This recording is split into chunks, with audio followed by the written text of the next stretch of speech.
everyone. I'm here today with Holly and Alex. They're the owners of the Black Box Ice Cream Truck. Yep. We're here in their commissary, so you might see their little machinery back here where all the magic happens. They're pretty new to the food truck. The ice cream truck is pretty new. Yeah. But this isn't their first rodeo necessarily. So tell everybody how you got it started and all that. I'd been running somebody else's food truck for about 6 years, and they decided that they were getting out of the business and they were going to sell it. So near the end of last year, my boss told me, "Hey, we're selling the trucks. I don't know if he'll keep you on at all. This guy buys the company. I don't know if he'll buy the trucks, so it's kind of up in the air." So we were like, "Okay, what are we going to do now? We have a baby coming." And this was all during COVID. Yeah, during the pandemic. Yes, So, yeah. all right. So now we have, a child with uncertain future, more uncertain. So let's start our own truck and do that during a pandemic. Yeah. So my dad had a truck that was used as a mobile photography studio, and he wasn't really using it anymore. And so I approached him. I was like, "Hey, we want to start a truck. We want to make ice cream. Can we have your truck?" And he was like, "I guess." Reluctantly, we said yes. Yeah. And so we built it out from December till beginning of May. It took us that long to build it and get everything, all the equipment, everything we needed. And we just went in, guns blazing, throwing ice cream all over the city. So, do you feel like you did the ice cream because you've done it in the past, or was there like you just like ice cream, or? We had a lot of experience. Well, he had a lot of experience making the ice cream, and I think it also just worked out because we realized that there was a major niche now that Maggie Moose trucks were gone. Yeah, they had 2 trucks in the area. Yeah, and there really isn't a lot of ice cream in the area. I mean, we basically know all of them, and so we knew that there would be a good market for it. But we wanted to take it like just a little bit further. Like we wanted to have like the good flavors that everyone knows and loves, but we wanted to make them just a little bit better, a little bit more of an experience. Yeah. Yeah, and just like the idea, I mean, we originally, when we first started on a truck years ago, like, let's just do sorbets, because, it's not as heavy as ice cream. It's not, one of those things where on a super hot day, like, oh, I can still eat some sorbet and feel great. But then we're also like, oh, that's kind of one-dimensional, just do sorbet. So we decided to do, a little bit more. And you're like, well, we could have really, really fun flavors. Like, there's lots of companies out there making really strange ice cream. People are loving it, so why can't we do this? Spinach ice cream? Yeah, Right? I mean, Don't tempt me. Yeah, there's a ton of weird flavors that all over the world that people just love that we've never had here before. So like, where do you get your inspiration for flavors from? Ooh, that's a fun question. We love food. We love, experiencing new flavors, trying different cuisines. And so we're really kind of inspired. I'm going to talk for you. I'm going to say Alex. She's a good wife. Alex is really inspired by like his grandmother's cooking, like his history. And so that's where, he gets a lot of his passions from. And I've lived all over the world. And so I love, a lot of unique flavors that you can't find in the area. So together we kind of married the idea of like sentimental and nostalgic flavors of like our childhood and upbringing with the multicultural experience. I like that. Yeah. That's cool. What's the sort of most unique flavor you've come up with so far? I could name 5. Well, yeah. Okay. I think the most outrageous one that we've done is probably the Masaman curry flavored ice cream. Or the wasabi. I think they're both. So are those inside. actually spicy? Yes. Really? Yeah. The wasabi has more of a kick than the Masaman does, but it's there. Like, and they don't hit you right away either. They're kind of like a slow burn. Like they'll just hit you like in the back of your throat after you've already ingested it. You're like, oh, there's that burn. Yeah. Because they have very different spice profiles. Like wasabi hits you like up in your nose, but the Masaman curry kind of like hits you in the chest. Like it's very different. Yeah, but I mean, just things that you wouldn't think of making ice cream. Like I was sitting in a curry restaurant. I'm like, this tastes amazing. Like, this would be awesome ice cream. So I even asked the waitress. I was like, can I talk to the chef? Like, can I talk to who's made this so I can actually figure out these flavors? Mm-hmm. And she gave me a name of somebody, and I could never get a hold of them.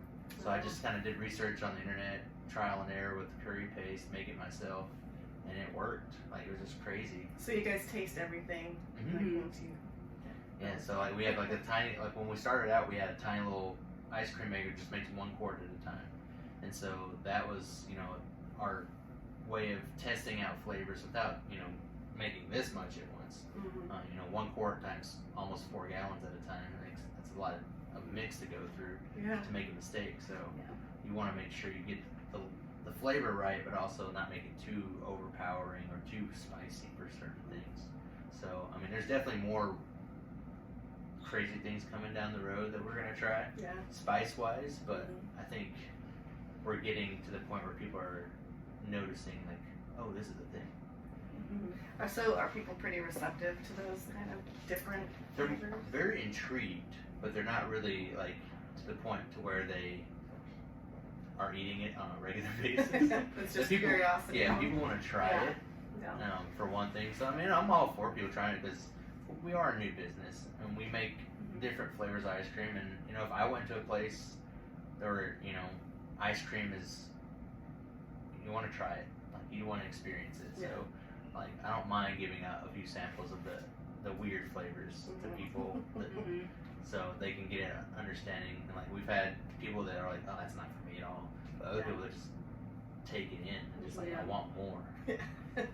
But other than like the like extreme flavors that we have, like the masaman and the wasabi, we also have like other flavors that are not super weird that people would enjoy, but they've never really had like the opportunity to enjoy. Which is why we have ube, which is like one of our big popular ones. Not a lot of people around here have had ube. It's a purple sweet potato from the Philippines, and so it's really prominent in other Asian cultures. So it's very similar to taro, and well, now I'm having a brain fart. I'm thinking of in Thailand they call it something else. But so it's this bright purple root that when we put it in our ice cream, like it is so like cinnamony, sweet, savory. You know, it doesn't have like a fruity flavor. It's more akin to like a shortbread cookie. And people are always kind of taken surprised by it because it is a bright purple ice cream. And we don't put any like food coloring in it. Like that is the natural Wow. color of the root. And yeah, people have really been liking it. That sounds good. Yeah. So how'd you come up with the name Black Box? We always toyed around with like an idea for an ice cream truck, and I always thought, you know, like serving ice cream in a black container would be, you know, something that's not like the regular everyday, like, you know, white little boat that you get Mhm. food in. It's just something a little bit more elegant, something a little bit more fancy. We wanted to do like the black Chinese food containers, The little so it would takeout literally containers. be a black box. But those are really hard to find. Alright. That would hold ice cream, We'll and get there one they day. weren't this big, you know. Like they Yeah. didn't have like a smaller size that you could fold the lid on and stuff like that. Just- Yeah. We had concepts, but I mean, it's just like that. We wear a lot of black. I was in a lot of bands and stuff growing up. A lot of punk bands, hardcore bands, metal bands, and stuff like that. Just stuff that were black is a theme, and so it just kind of carries over into everything else. Just and our truck is a big A black giant box. big Hmm. black box. Yeah. Good. But we also kind of love the idea that of like, you know, when you think of the word black box, you think of like planes and Right. boats and stuff like that, right? And like, you know, going on adventures and experiencing things and like going for the unknown. And then there's also just kind of like the mystery of it, like Mhm. what's inside the black box. Like, Yeah. it's whatever you want. I love it. Yeah.